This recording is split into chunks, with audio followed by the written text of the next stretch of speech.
Bem, como sempre, nós vamos pegar hoje uma matéria de Souto Plínio, que eu não preciso dizer já que é interessantíssima, e que ele vai comentar a harmonia entre pessoas desiguais. E nós sabemos que, pega esse problema todo que está tendo no Brasil, é uma luta entre os que querem introduzir a igualdade completa, ou praticamente completa, porque as cúpulas não ficam iguais, e aqueles que não querem a igualdade completa. A igualdade completa é o comunismo, e o outro eles chamam de democracia, né? Mas acontece que essa luta é tão árdua, tão profunda, que ela polariza, que as pessoas, sem se dar conta, sem explicitar que é isso que está por trás de tudo, eles ficam polarizados em função desse tema. Bem, então eu vou projetar, veja bem, coexistência harmônica, quer dizer, um convívio harmônico, existirem juntos, né? Coexistência harmônica de desigualdades. Eu chamo a atenção para uma coisa, é mais uma maneira de compreender os ambientes e que a pessoa tem uma ideia de como Deus quer que as coisas sejam e como Ele não quer que as coisas sejam, que enriquece muito a posse dos princípios católicos básicos da fé. Quem vê a realidade com estes olhos entende mais os princípios católicos. Quem não tem olhos para ver isso é com a pessoa que é um catacego, na melhor das hipóteses. Então vejam, este é um quadro de um tal Jean Restou. São Vicente de Paulo, esse que está aí logo na frente com essa capa branca e uma batina preta e um sobrepeliz. Esse é São Vicente de Paulo. São Francisco de Sales é o que está do lado dele, e Santa Joana de Chantal é a freira que está aí, muito claramente visível. Ante Ana d'Áustria, que é a rainha da França, é aquela que está mais suntuosamente vestida de dourado. Bem, então vejam, bom, eu não vou antecipar comentários, mas vejam só como ele pintou esses três santos que enfim, foram da mesma época e conviveram assim, no mesmo ambiente, em ambientes, enfim, coincidiram nos ambientes que conviviam, e o que ele vai ver no quadro. Como se sabe, os três grandes santos, um bispo príncipe de Genebra, que é São Francisco de Sales.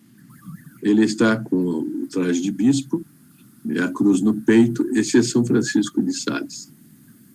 Outro, fundador dos Lazaristas e das Filhas da Caridade, esse é São Vicente de Paulo. E a última, fundadora das Visitandinas, tiveram muito contato entre si. Então, repare bem as fisionomias. Bem, e com Ana d'Áustria, regente da França, na minoridade de seu filho Luís XIV. Ela era mãe de Luís XIV. O pintor quis perpetuar essas relações tão interessantes para a igreja e a cristandade. Então, quando ele pintou isso, ele pintou de uma maneira a mostrar uma harmonia de todos os personagens, né? Uma harmonia que vem da desigualdade. Por meio de um quadro figurando um encontro entre essas grandes personagens. Está bem claro, não?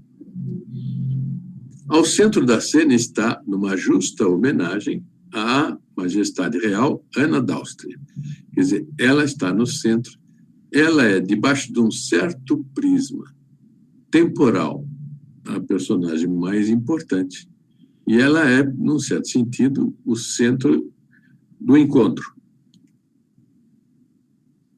Mas como a santidade compete glória maior que a própria coroa, as figuras do maior realce são os 3 santos. Então, São Francisco de Sales, bispo príncipe, doutor ilustre, revestido das insígnias do seu alto cargo, tem em toda a sua pessoa algo de imponente e solene, ligado a uma indefinível suavidade. Ele era considerado muito suave, São Francisco de Sales. Acontece que, quando ele morreu, e que foram fazer a autópsia dele, o fígado dele era uma pedra só. Então viram que ele era colérico e se segurava de tal maneira que ninguém se desse conta que ele estava tendo um acesso de cólera. E ele se segurava, e com isso o fígado dele empedrou. Bom, São Vicente de Paulo, sacerdote, se apresenta sem pompa, mas com a dignidade e a distinção de um ministro de Deus. Veja como esse sobrepeliza, a batida, toda essa capa branca, honram muito o sacerdote. E como foi a maior bobagem, o progressismo, tirar isso do clero, porque o clero perdeu muito de sua influência junto aos fiéis. Sua face, seu porte, parecem reluzir de energia e doçura.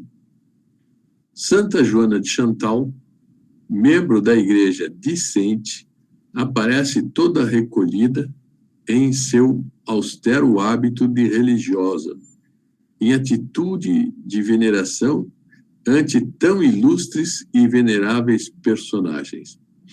Mas tudo revela na humilde freira uma grande alma, e sobre ela paira uma luz que já é prenúncio da glória dos santos. Então, veja, os 3 personagens têm uma luz especial que é própria para ressaltar a santidade deles.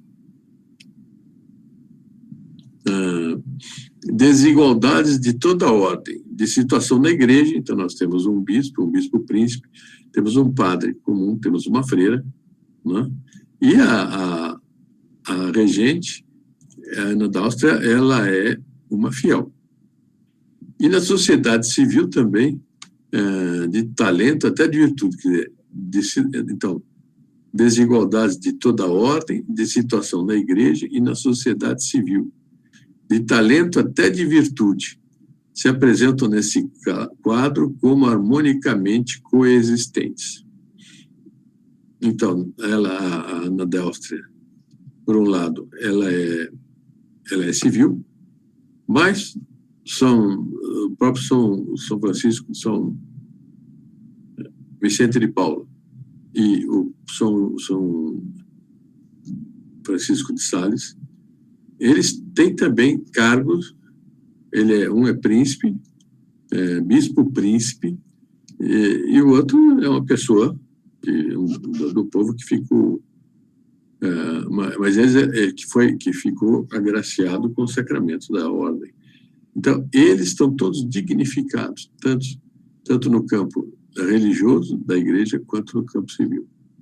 Pois na igreja, como na sociedade temporal, não quis Deus estabelecer a igualdade completa sonhada pela Revolução. Como é isto nobre, digno, sereno, espiritual, santamente alegre. Tira isso, vira um inferno.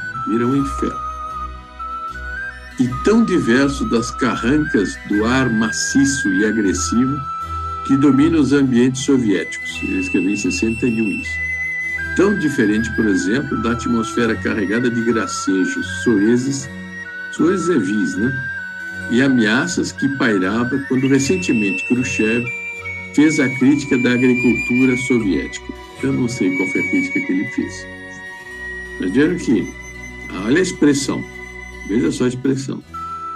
Quantos esse homem mandou matar, eu não sei. Bom, aqui eu separei 3 fotos dos santos para nós darmos uma rápida analisada. Esse do canto é São Vicente de Paulo, bem mais jovem. Não sei se reparam como ele é esperto. É uma raposa. Também Santa Joana de Chantal tem uma fisionomia muito limpa, muito pura, mas ela também é muito esperta. Esses olhos dela pegam tudo. E São Francisco de Sales, também com ar mais nobre, mais elevado, também com muita personalidade, e 3 santos. Neles a santidade brilha como um sol. Bom, eu até lembro o seguinte: o São Vicente de Paulo, e me parece que São Francisco de Sales também, não tenho certeza, sei que São João Eudes também. Eles faziam parte de uma sociedade secreta de conhecimento do Papa, para servir o Papa, chamada Companhia do Santíssimo Sacramento, que eu estive vendo no Wikipédia. Não é interessante a ficha do Wikipédia. E eles faziam parte dessa companhia para agir secretamente, com o conhecimento do Papa, dentro da corte francesa, para levantar a prática da virtude, corrigir os maus costumes e tudo na corte. E eram espertíssimos. Não eram absolutamente, não tinha bobeira. E por disque-disques e por má influência até cardeais, né? Luís XIV acabou fechando a Companhia do Santíssimo Sacramento. Foi uma pena, mas ela desenvolveu bastante e chegou a ter muita força. Bom, aqui eu quis colocar 2 fotos de Nossa Senhora Rainha, a da esquerda, e Nossa Senhora Pastora, a da direita. E veja como Nossa Senhora, ela tem um leque de expressões que vai desde a rainha, imperatriz do céu e da terra, até uma simples pastora. Ela, entre uma e outra, poderia ter não sei quantos títulos, que são um verdadeiro teclado de notas harmônicas muito bonitas, que são as expressões de Nossa Senhora. E isso que nós vimos nesses 3 personagens, Nossa Senhora tem isso tudo em si. Bem, e aqui eu queria pôr a foto do Dr. Plínio, que é quem nos ensinou a enxergar as coisas. Cegos é rei. Então, ele nos deu olhos para enxergarmos a realidade.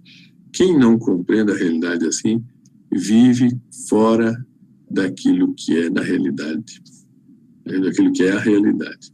Não tem conversa, vive numa ilusão.